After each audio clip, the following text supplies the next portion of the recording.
চারজন ব্যক্তি এমন অতিবাহিত হয়েছেন যারা একাই গোটা পৃথিবীতে রাজত্ব করেছে। গোটা পৃথিবীর বাদশাহ একজন, গোটা পৃথিবীর রাজা একজন, দ্বিতীয় কোনো রাজা নেই। এমন কয়জন অতিবাহিত হয়েছে বলেন? চারজন। এই চারজনের মধ্যে একজনের নাম যুলকারনাইন, বাদশাহ যুলকারনাইন। এই বাদশাহ যুলকারনাইনের আলোচনা আল্লাহ পাক কোরআনে কারীমের মধ্যে করেছেন, সূরাতুল কাহফের মধ্যে। গোটা পৃথিবীর বাদশাহ ছিলেন উনি একাই। বাদশাহ যুলকারনাইন যখন ইন্তেকাল করেন, ইন্তেকালের পূর্ব মুহূর্তে তিনি তার পরিবারের সব সদস্যদেরকে ডাকলেন, ডেকে একটি মাত্র ওসিয়ত করলেন। ওসিয়ত বুঝেন তো? মৃত্যুর পূর্ব মুহূর্তে আত্মীয় স্বজনদেরকে, সন্তানদেরকে, পরিবারকে শেষ কথা যেটা বলে যায়, ওসিয়ত। বাদশাহ যুলকারনাইন ইন্তেকালের আগে তার পরিবারের সব সদস্যদেরকে ডেকে একটি মাত্র ওসিয়ত করলেন। সেই ওসিয়তটাও বড় আশ্চর্য রকমের, আজীব ধরনের। সেই ওসিয়তটা ছিল এই, তিনি সবাইকে ডেকে বললেন যে দেখো, আমি মারা যাওয়ার পরে তোমরা যখন আমার লাশ গোছল দিবে, গোছল দিয়ে যখন কাফনের কাপড়টা পরাবে, তো আমার মাথা থেকে পা পর্যন্ত পুরাটা দেহ তো ঢেকেই ফেলবে, কিন্তু হাত দুটো কিন্তু ঢেকো না, হাত দুটো কাফনের কাপড়ের বাইরে খোলা রেখে দিবে। পরিবারের সদস্যরা সবাই অবাক যে এইভাবে কাফনের কাপড় পরানোর কোনো পদ্ধতি তো আমাদের জানা নেই, আপনি কেন এইভাবে পড়াতে বলছেন? বাদশাহ যুলকারনাইন জবাব দিচ্ছেন যে দেখো, আমি আমার দুটো হাত কাফনের কাপড়ের বাইরে খোলা রাখতে এজন্য বলছি যে যখন তোমরা আমার লাশ কাঁধে নিয়ে কবরের দিকে যাত্রা করবে, ওই মুহূর্তেও আমি গোটা পৃথিবীবাসীকে একটি মেসেজ দিয়ে যেতে চাই, তাদেরকে একটা ওসিয়ত করতে চাই। আপনার লাশ নিয়ে যখন যাত্রা করব তখন তো আপনি মৃত, আপনি ওসিয়ত কেমনে করবেন? বাদশাহ যুলকারনাইন বলেন, ওই যে আমি হাত দুটো খোলা রাখতে বলছি, এটার দ্বারাই আমি তাদেরকে এই উপদেশ দিয়ে যেতে চাই, এই দুনিয়ার মানুষ, দেখো দেখো, যারা আমাকে চেনো তারা তো চেনোই, আর যারা চেনো না তারা জেনে রাখো, আমি বাদশাহ যুলকারনাইন, আমি গোটা পৃথিবীর মালিক ছিলাম, গোটা পৃথিবীর রাজত্ব আমার হাতে ছিল, আমার দুই হাতের মুঠোর ভেতরে পুরা পৃথিবী ভরা ছিল। আজকে আমি যখন ভিন্ন জগতের বাসিন্দা হয়ে চলছি, কবর জগতের বাসিন্দা হয়ে চলছি, আমার হাত দুটো যদি কাফনের কাপড়ের ভেতরে ঢাকা থাকতো, কেউ এমনটি ভাবলেও ভাবতে পারত যে যুলকারনাইন যেহেতু গোটা পৃথিবীর বাদশা ছিল, গোটা পৃথিবী তার দুই হাতের ভেতরে ছিল, এখন যদি আমার হাত দুটো ঢাকা থাকতো, সে এটা চিন্তা করত হয়তোবা দুই হাতের মুঠের ভেতরে করে কিছু সম্পত্তি নিয়ে যাচ্ছে, সোনাদানা নিয়ে যাচ্ছে কবরে। এই চিন্তাটুকু যেন কারো মনে না আসে, এজন্য হাত দুটো বাইরে খোলা রেখে দিলাম। দেখো দেখো, গোটা পৃথিবীর বাদশা হয়েও আমি কিন্তু কবরে যাচ্ছি হাত দুটো খালি নিয়েই। ফাইন্নাল মালা ইয়াফনা আন করিবিন ওয়াইন্নাল ইলমা ইয়াবকা লা ইয়াজালু। হযরতে আলী বলেন যে আমি আনন্দিত এই কারণে যে আল্লাহ রাব্বুল আলামিন আমাদের দুশমন অমুসলিমদের হাতে যে প্রচুর ধনসম্পদ দিয়েছেন, এটা তো ক্ষণস্থায়ী, হয় সম্পদ তাকে ছেড়ে যাবে অথবা সে সম্পদকে ছেড়ে যাবে, সম্পদ চিরস্থায়ী নয়। পক্ষান্তরে আল্লাহ রাব্বুল আলামিন আমাদের মুসলমানদেরকে ইলম আর শিক্ষার মালিক বানিয়েছেন, যে নাকি এই সম্পদের মালিক হয়ে যেতে পারবে, ইলম আর শিক্ষার মালিক হতে পারবে। এই ইলম আর শিক্ষা কোনো দিন তার হাত ছাড়া হবে না, এই ইলম আর শিক্ষা কখনো তাকে ছেড়ে যাবে না। সে যখন কবরে যাবে তার ইলম তার সাথে যাবে, সে যখন হাসরের ময়দানে আল্লাহ পাকের আদালতের কাঠগড়ায় দাঁড়াবে তার ইলম আর শিক্ষা তার সাথেই থাকবে। এরপর ইনশাআল্লাহ এই ইলম আর শিক্ষা তার সাথে সোজা জান্নাতেও চলে যাবে। অতএব এই ইলম আর এই শিক্ষার মালিক হয়ে আমরা মুসলমানরা ঠকলাম না জিতলাম? জোরে বলেন। সবাই আল্লাহ পাকের দরবারে শুকরিয়া আদায় করে পড়ি আলহামদুলিল্লাহ। আমার প্রিয় ভাইয়েরা, এখন একটা প্রশ্ন, এই প্রশ্নটাই হচ্ছে আমার আসল উদ্দেশ্য। এখন আমাদের সামনে গুরুত্বপূর্ণ একটা প্রশ্ন দাঁড়িয়ে গেল যে হযরতে আলী রাদিয়াল্লাহু তাআলা আনহু এই ইলম আর এই শিক্ষা পেয়ে যে এতটা উচ্ছ্বাসিত, এতটা আনন্দিত, শিক্ষার দাম এত বেশি যে নবীজি সাল্লাল্লাহু আলাইহি ওয়াসাল্লাম পরিষ্কার বলে দিয়েছেন, তলাবুল ইলমি ফারিদাতুন আলা কুল্লি মুসলিম।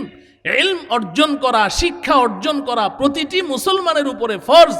এত দামি শিক্ষা, প্রশ্ন হলো কোন শিক্ষা? প্রশ্ন কি? কোন শিক্ষা? প্রশ্ন কি? কোন শিক্ষা? হযরতে আলী কোন শিক্ষা পেয়ে এতটা আনন্দিত? নবীজি সাল্লাল্লাহু আলাইহি ওয়াসাল্লাম আমাদের উপরে কোন শিক্ষাটা অর্জন করা ফরজ করে দিয়েছেন? নামাজ পড়া যেমন ফরজ, ওই শিক্ষাটা অর্জন করাও ফরজ। নবীজি বলেছেন। সেই শিক্ষাটা কোন শিক্ষা? আমি এ সম্পর্কে দু চারটি কথা আপনাদের সামনে নিবেদন করতে চাই। আল্লাহ রব্বুল আলামিন তিলাওয়াতকৃত আয়াত ও আহাদিসকে সামনে রেখে সংশ্লিষ্ট বিষয়ে আমাকে দু চারটি সহি কথা, দু চারটি হক কথা, জরুরি কথা, যা আমাদের সকলের জন্য উপকারী হতে পারে, এমন কিছু কথা ইখলাসপূর্ণভাবে আমাকে বলার তৌফিক দান করুন। আমাদের সকলকে এই কথাগুলো গভীর মনোযোগ সহকারে আমলের উদ্দেশ্যে এবং অন্যের কাছে পৌঁছিয়ে দেওয়ার উদ্দেশ্যে গভীর মনোযোগ সহকারে শ্রবণ করার তৌফিক দান করুন। মুহতারাম হাজিরিন, আপনারা সবাই জানেন বর্তমান পৃথিবীতে শিক্ষার দুইটি ধারা চালু আছে। কয়টি? দুইটি ধারা চালু আছে। একটি শিক্ষা আমরা আমাদের সন্তানদেরকে স্কুল, কলেজ, ইউনিভার্সিটিতে দিয়ে থাকি, যেটাকে আমরা বলি জেনারেল শিক্ষা। কি বলি? জেনারেল শিক্ষা। আরেকটি শিক্ষা যা আমরা আমাদের সন্তানদেরকে মাদ্রাসায় দিয়ে থাকি, যেটাকে বলা হয় দ্বীনি শিক্ষা। তাহলে শিক্ষার কয়টি ধারা? আমার সাথে কথা বলতে হবে। কয়টি ধারা? দুইটি ধারা। একটি শিক্ষা জেনারেল শিক্ষা, আরেকটি শিক্ষা দ্বীনি শিক্ষা। এই দুইটি ধারা শুধু বাংলাদেশ নয়, গোটা পৃথিবী ব্যাপী ছড়িয়ে ছিটিয়ে আছে শিক্ষার দুইটি ধারা। জেনারেল শিক্ষা আমরা আমাদের সন্তানদেরকে স্কুল, কলেজ, ইউনিভার্সিটিতে দেই। দ্বীনি শিক্ষা আমরা আমাদের সন্তানদেরকে মাদ্রাসায় দিয়ে থাকি। যেমন এই আজকে যে মাদ্রাসার উদ্যোগে মাহফিল, এই মাদ্রাসায় দ্বীনি শিক্ষা দেয়া হয়। আমি এই কারণেই এই বিষয়ে দুটো কথা বলছি। আপনারা সবাই আমার সাথে একমত হবেন, যারা বসে আছেন এখানে একমত হতে বাধ্য হবেন। শুধু হবেন না, বাধ্য হবেন। এই যে জেনারেল শিক্ষা, যেটা আমরা আমাদের সন্তানদেরকে স্কুল, কলেজ, ইউনিভার্সিটিতে দিচ্ছি, এই শিক্ষাটার আগা থেকে গোড়া পর্যন্ত, শুরু থেকে শেষ পর্যন্ত, আপ টু বটম, এই শিক্ষা কারিকুলাম, শিক্ষা সিলেবাস এবং এই শিক্ষার পাঠ্য বই, সব কিছু, এভরিথিং, সব আমাদের মানুষের আবিষ্কার। বলেন ঠিক কিনা? ঠিক হলে সবাই জি বলেন, আর যদি ঠিক না হয় প্রতিবাদ করবেন। এই পুরা শিক্ষাটা কাদের আবিষ্কার? হ্যাঁ? নাকি ফেরেশতারা আসমান থেকে নাজিল করেছে? তাইলে এই জেনারেল শিক্ষাটা শুরু থেকে শেষ পর্যন্ত পুরাটা কার আবিষ্কার? মানুষের আবিষ্কার। এই কথায় সবাই একমত তো? আচ্ছা, এবার আসেন, আমরা মানুষ, আমরা যত কিছু আবিষ্কার করি, আমাদের আবিষ্কারের মধ্যে ভুল থাকবেই থাকবে। আমাদের মানুষের আবিষ্কার কখনো নির্ভুল হয় না। হয় কি? মানুষের আবিষ্কারে সবসময় কি থাকে? হ্যাঁ, হয়তোবা আপনার আবিষ্কৃত এই বস্তুটার ভুল আপনি ধরতে পারেননি, আরেকজনে ধরবে। আপনার জীবদ্দশায় ধরা পড়েনি, আপনার মৃত্যুর পরে ধরা পড়বে। আজকে পড়েনি, কালকে পড়বে, কাল পড়েনি, পরশুদিন পড়বে। ভুল ধরা পড়বেই পড়বে। মানুষের আবিষ্কৃত কোনো বস্তু কখনো নির্ভুল হতে পারে না। আপনি প্রশ্ন করবেন কেন মানুষের আবিষ্কৃত কোনো বস্তু নির্ভুল হয় না কেন? এই কথাটা, এই কেনর জবাবটা আপনাদের বুঝতে হবে। আপনারা সবাই শিক্ষিত মানুষ, জ্ঞানী গুণী মানুষ, আমি আশা করি খুব সংক্ষেপে আমি বলবো, আপনারা বুঝে নেবেন। দেখুন, আল্লাহ রব্বুল আলামিন কোনো শিক্ষা অর্জনের জন্যে কিংবা কোনো শিক্ষা আবিষ্কারের জন্যে আমাদের মানুষদেরকে প্রাথমিকভাবে 5টা শক্তি দান করেছেন। কয়টা? 5টা শক্তি দান করেছেন। কয়টা? 5টা। এই 5টা শক্তি আল্লাহ আমাদেরকে দিয়েছেন কোনো শিক্ষা অর্জনের জন্যে কিংবা কোনো শিক্ষা কি করার জন্যে? আবিষ্কার করার জন্য। এই 5টা শক্তিকে আপনাদের জেনারেল শিক্ষার পরিভাষায় আপনারা বলেন পঞ্চ ইন্দ্রিয় শক্তি। কি বলেন? পঞ্চ ইন্দ্রিয় শক্তি। আর আমাদের এলমি পরিভাষায় আমরা বলি হাওয়াসে খমসায়ে জাহেরা, মানে পঞ্চ ইন্দ্রিয় শক্তি। এই পঞ্চ ইন্দ্রিয় শক্তি কি কি? চক্ষু, 1 নম্বর কি? চক্ষু। 2 নম্বর কর্ণ, 3 নম্বর নাসিকা, 4 নম্বর জিহ্বা, 5 নম্বর ত্বক, শরীর। কয়টা হলো? বলেন কয়টা হলো? 5টা। আবারও বলছি, চক্ষু, কর্ণ, নাসিকা, জিহ্বা, ত্বক। কয়টা হলো? এই 5টা শক্তি আমাদেরকে কে দিয়েছেন? জোরে বলেন, কে দিয়েছেন? আল্লাহ দিয়েছেন।